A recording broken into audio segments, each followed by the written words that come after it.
Hello, YouTubers, friends, compatriots, bootlickers, shill, desolate, search, peasants, vassals, minions. I'm a useful idiot. Today I want to talk about Egypt. And Egypt has been cycling through 5 years of revolution. And it's hard to believe that looking back over some of those stirring images when a revolution first struck Egypt and the Mubarak regime was toppled. So here we come full circle 5 years later. And the military is in charge of Egypt again, and a new military dictatorship is being set up. And I can say this because I've looked at some of these details in the new constitution, or at least the draft of the new constitution, and this will be voted on. And if all of this comes out the way it's written now, then it will pretty much confirm that the military is back in power, and the entire Mubarak regime is reconstituted, other than Mubarak himself, for the most part. So let's look at some of the constitutional details. Well, first of all, it empowers the Supreme Council of the Armed Forces to approve the choice for defense minister, and this defense minister will serve 8 years. So the Army will decide if the defense minister, which will be pretty much the proxy ruler of the country, and the armed forces will approve and choose this person, and then they'll be in power for 8 years, which is a pretty long time. And no surprise here, it'll ban religious political groups.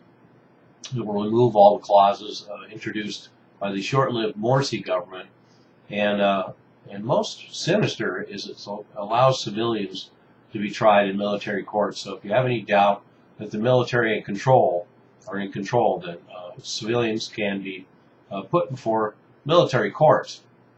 So we'll see if this constitution goes through. There's no reason why it shouldn't.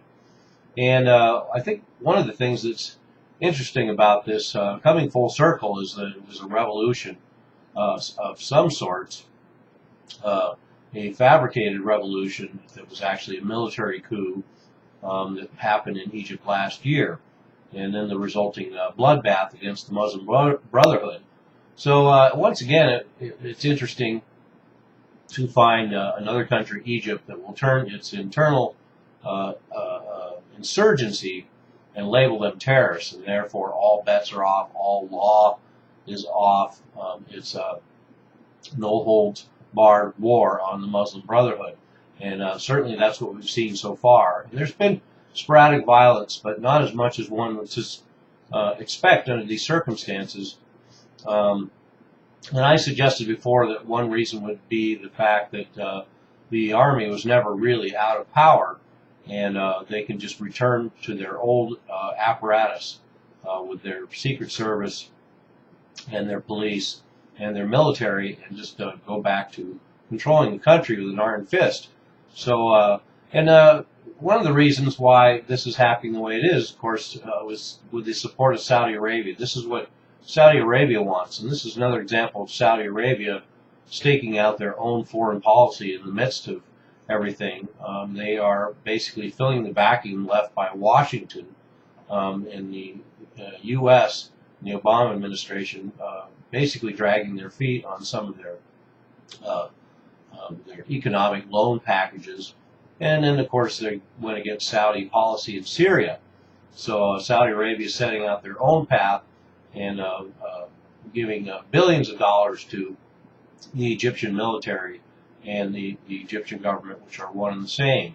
So now we have the Muslim Brotherhood completely outlawed, and even though they've sworn off violence in their history in Egypt, we can see some insurgency there. I doubt we'll see any al-Qaeda activity to speak of, really, maybe a minor amount, because Saudi Arabia essentially controls a lot of the al-Qaeda elements that are fighting in Syria for sure.